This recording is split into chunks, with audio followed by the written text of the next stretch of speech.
What's going on, everybody? Welcome back to this segment of Café con Pan. We're going to talk about the pros and cons of being a pastor's kid. But before we do that, don't forget your café con pan.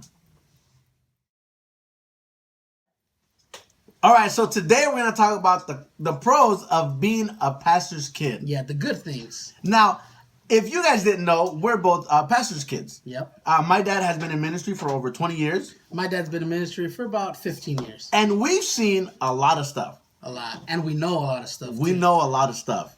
But today we're going to talk about the pros of being a pastor's kid. Yeah. Now, one of the first things that every pastor's kid gets to enjoy is that when they're selling food after church, Oh, I know where this is going. we never pay. We don't. We just go up to them and we say, put on the pastor's tab. My dad's going to pay you in a bit. Because we already know that they never charge the pastor. They never do. So we get to enjoy all the free food that the church is selling. Yeah. And we enjoy it and we appreciate it. Now, another con. What do you think is another con?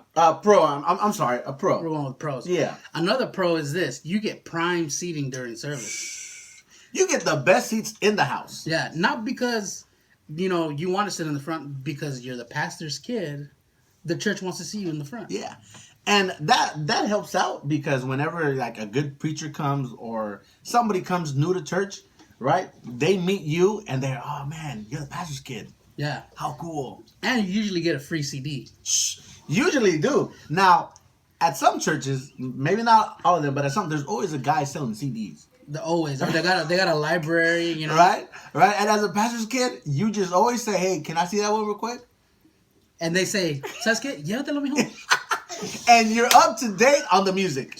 Hey, I remember I used to be bumping my free Marino and Oscar Ovidio CDs. Some free inspiration. Every time Marcus Reed came out with a new album, I had it in my hands. Yep.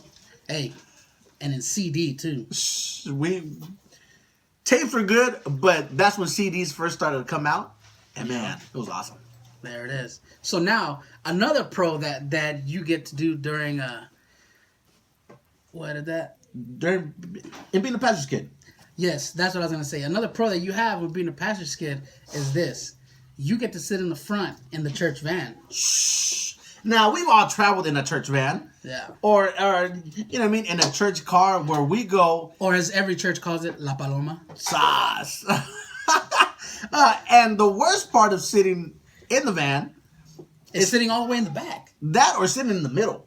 Yeah, you don't want to sit in the middle. Never. But as pastor's kids, we always sit in the front. Yeah. Or if we wanted to, actually, we could sit all the way in the back.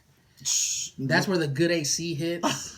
In the middle part, that's where you get like the humidity of the hot and the cold. There you go. It's not a good place to be. But here's the thing. Pastor's kids understood what they was doing because if you sat in the back, it's because you was doing some trouble.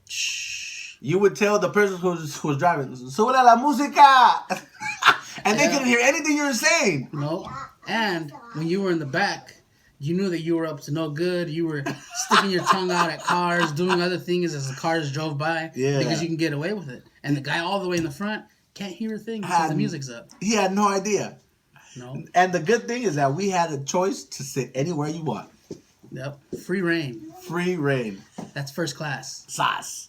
Now, another pro that we had is that if your father ever got invited to go preach at a different church and he got a love offering, guess what? We all got a love offering. Yeah. Right? After he would get the love offering, your dad would come up to him and be like, "Dad, esto es para ti. Esto es para ti. Hold on a Esto es para second. ti." Your dad did that? My dad did. And the thing is, there was 5 of us. I need to talk to my dad because he owes me some love offerings. Talk to him, let me know. Yeah, I'm backed about 10 years of love offerings right now. We'll talk later, pa. No, okay, so another pro is this.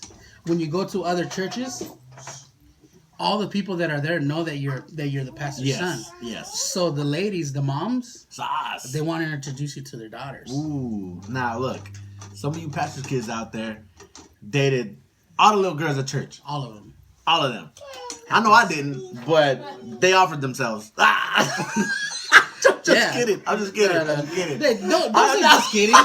Don't say just kidding. All right. They did. Hermanas, you know who you are. Hermanas, me estás viendo. Escuchar. Oír. You know who you are, but they wanted you for their daughters. Yeah. And if you guys know of any daughters that are still single around the ages of 25 and 30, I'm Yes. still single. Yes, he is. He is. But yeah, so that's one of the pros. That the women want you to date their daughters because as a pastor's kid, they think that Que eres santo. that is santito. Yes. But we know that most of the time you weren't that way. Yes. Now, another pro that we could talk about is during Sunday school or children's church, if they were having food or if they were having whatever they were doing, you got to pick first. That's true. And you even got to pick from the food from the other classes. Let's say if you're in the Holiness class and you didn't like what they had that day, just walk over to the little kids. They always got the juice packs. The Capri Sun, the little goldfishes, they always got that stuff. Always. But yeah, so those are some of the pros of being a pastor's kid. Yeah. So now, let's talk about the cons. We've been very positive in this video. Yes. Now, sometimes the cons are kind of, you know, a little bit too emotional, but we're not going to talk on that. No. But Right? we'll jump over it a little bit. Yeah. But now, one of the cons of being a pastor's kid, during Sunday school or children's church, for some reason, they always had you pray. Always have you pray. Always. They said, ¿Quién quiere orar? And no one say nothing. And they would choose a pastor's kid, and their answer would be, porque eres hijo de pastor. Yeah. Tienes que ser el ejemplo de todos. Always. And which isn't a bad thing, but they always had you pray. And sometimes it was like, I don't know what to say, Jesus. Hey, another con is this. When something got messed up at the church, everybody usually kind of had an idea that the pastor's kids were bad. Yeah. The majority of pastor's kids are, Are messed up. Yeah, they're troublemakers. Yeah. So when something bad went on in the church, they always blame it on the hijo del pastor. Oh, eres hijo de pastor. Tan desobediente. No, you know what makes you know what bothers me when people say when you say something dumb, like let's say you call somebody stupid, right? Y eso quiere ser hijo del pastor. Sas. Dude, I must have heard that about 100 times in my lifetime or If more. I had a dollar for every time I heard that one, I'm telling you, I wouldn't be making videos. Now, another con that we have is how people tend to see you differently wherever you go. That's true. The standard is raised higher than everybody else. Yeah, you're not a normal Hogan. You're not a normal kid. No, you're not. They expect you to preach like your father. They expect you to pray like your father. They expect you to dress like your father. Oh, God. Now, my dad, I love my dad. Daddy, I love you. I know you're watching this. I love you, second dad. But my dad still wears ties. And for me, a tie, I just can't do it. I think for me, it's commitment issues. I can't wear a tie because it's too close to your neck. it's too close to my neck. You know? No, but they always the standard is always raised on you because you are the pastor's son. Yep. Hey, and another con of being a pastor's kid is this: you have to be at church for every service. It don't matter if the service on a Monday, on a Tuesday. If there's an oración de damas, you're gonna be there. If es una junta de la mesa directiva, you were there waiting outside. If it's just a plain pastor's meeting, you gotta drive 3 hours to this pastor's meeting. You were gonna be there. You had to, and now see, now these days kids are lucky because they got iPads, they got iPhones, they got all these games. Yep. Back in our day, We had nothing. we had nothing. We had to get creative. I had a Game Boy, but the thing is, I had to use that only during the day because the Game Boy didn't have a backlight. So once the nighttime hit, done. Can't do nothing. But yeah, you went along for everything, and even if you didn't want to go, you were there. Hey, but you enjoyed it because hey, there was always that hermana that took her also bad little kid, and you guys teamed up, joined forces, and just And made did a bunch ruckus of in that bad church. stuff together. Yeah, but hey, PK's pros and cons. I think there's more pros and cons. Of course, There's always gonna of be more course. pros and cons.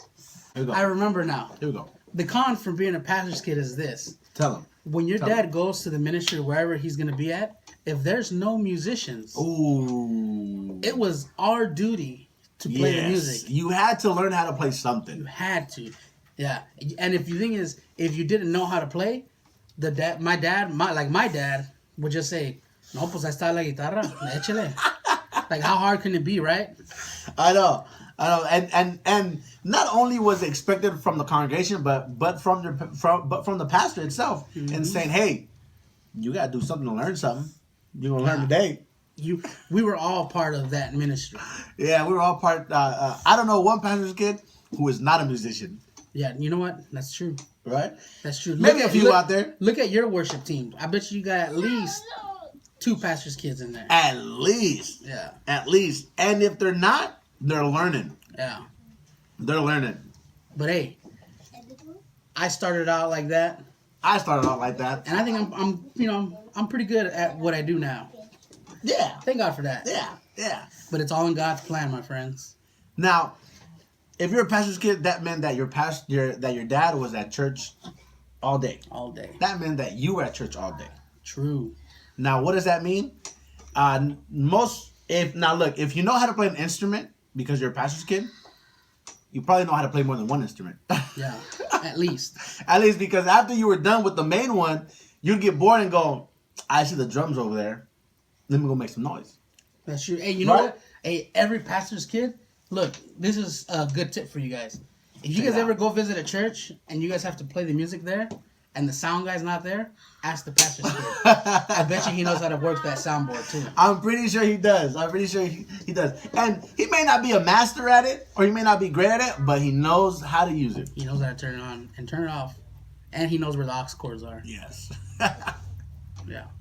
Well, hey, thank you guys for joining us in another segment of Café con Pan, where we're talking about the pros and cons of being a PK. Now, don't forget to follow us on Instagram at InstaCafeConPan and like us on Facebook. Yeah, and share this video with all your friends. Hit that thumbs up. And in the comments, leave us some pros and cons that you think of being a pastor's kid. And We read every comment. we read every comment. Yeah, Raul. So look, if you feel that we messed something, that we left something out, Yeah, let us know. We want to hear what you got to say.